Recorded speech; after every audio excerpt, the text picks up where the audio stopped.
You're outside. How's it going? Yeah, good man. How are you? Not bad. Also, Boone Froggett. That how Yeah, you that's pronounce it. the name? Uh-huh. Perfect. Like, how's life going these days? Pretty busy. Busy man. We just released a single about a month ago, so it's been a lot of press stuff going on. A couple of interviews a day and shows and when I'm not touring with Otis, I tour with the Kentucky Headhunters. So I stay between the two. I stay pretty busy. I'm sure. So, the band you just mentioned, big, huge band in Canada. Still, the people still listen to that music. Uh, Kentucky Headhunters, huge name. So, I mean, I'm sure that's an honor too to be in that band. It is, man. They're such great guys. They've been like family to me. And I actually I was we were in Winnipeg on New Year's. We played a thing up there. So been got to go to Canada a couple times with them. Coming to Canada should be a big difference, because the audience just seems so happy to get American acts. Oh yeah, man. And there's they did a cover of Norman Greenbaum's "Spirit in the Sky," and it was a big radio hit for them. And it's just like when they play that in Canada, it's like a celebration or something, man. It's Yeah. it's it's a total different experience than watching them do a show here. So let's say with Otis, how many gigs you guys doing a year roughly now? Last year was 20, this year is 40, so it's moving in the right direction. Probably around 2018, 19, we're probably doing more like 60 a year. So it must be hard to get everything going from, let's say, playing in Kentucky Headhunters and then playing Otis and just having a schedule and having your life also flow with this. It is, man. It's an experience for sure. I have a guy that goes out in my place with the headhunters, and then I go do my thing in Otis. So yeah, between the two, get to stay pretty busy and meet so many people and play for so many people. It's an honor, man. When are you guys gonna get a new promo video for Last Fool in the Line? I mean, the new promo. There's a lyric video on YouTube that's available now, and of course we're working on getting a full length album released, and we hope to accomplish that next year. But until then, we're just kind of going to keep releasing singles and touring. Is it a singles world now that you need to release singles before an album, basically? Is it that the way it is? Yeah, yeah, we had especially for us, we had a little bit of a hiatus around 2020 when the pandemic hit.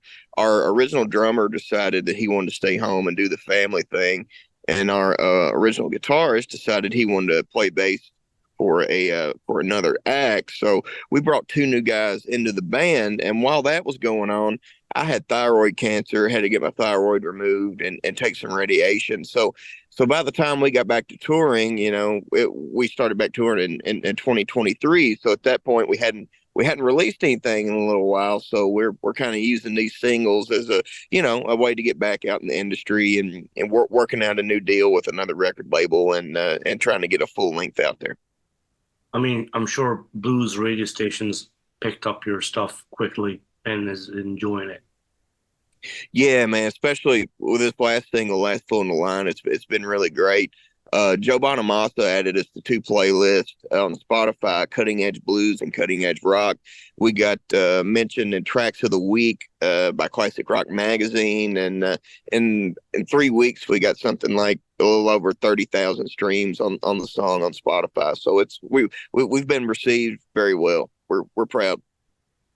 To get streams and all that stuff today, it seems people got to work so hard. I mean, you got to do promo videos, you got to do interviews all the time. You just got to get the word out because it's such a big world and a small niche genre, it seems, but it ain't because there's places that it's huge, but then you go to certain, I don't know how I could say it, countries is just it's not mainstream enough, it seems.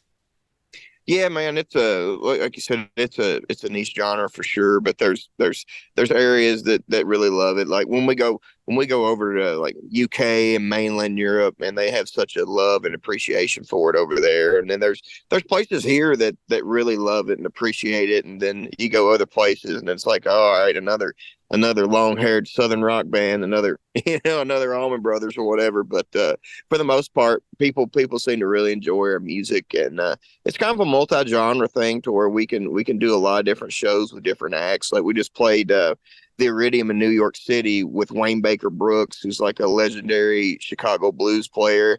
And but at the same time, we've been out and we've done a couple shows with Jackal this year, which is a legendary hard rock band. And so it's nice not to be stuck in one thing. And the Southern rock blues rock kind of gives you ability to have a lot of freedom in your music, and that's what we're all about.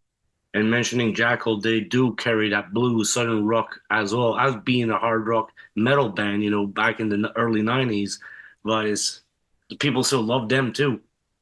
Oh yeah, man. When he gets out there at that chainsaw, man, people people lose it. They love it. And they're really good guys too. They're fun to tour with, and they always take good care of us. How far are you going this summer?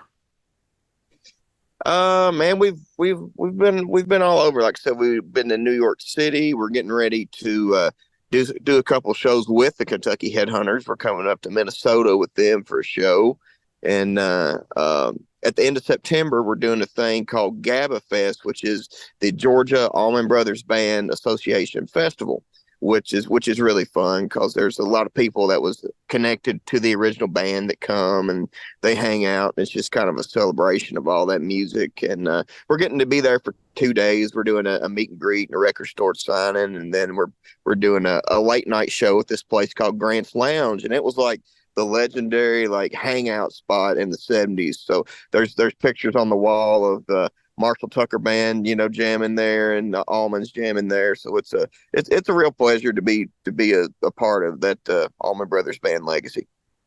Like that, you can start doing the tourists and look at all the photos too, and being like just Yeah, a fan out of it.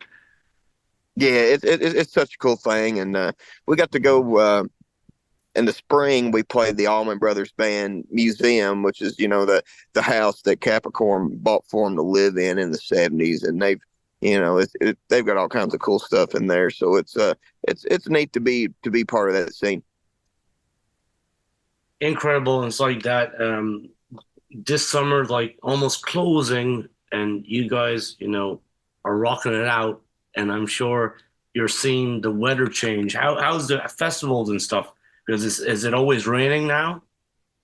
No, man, it's been well, it's been really dry around here for the past couple of weeks. But man, we've got one festival. It's at the end of September, and it's up in Wisconsin, and man, that's going to be a big weather change for us because it stays, especially at night, man. It stays cool there pretty much all year. So it's it's sometimes kind of hard on my voice going changing the climates and the temperatures and stuff like that. But it's just it's something you got to get used to. It's part of it.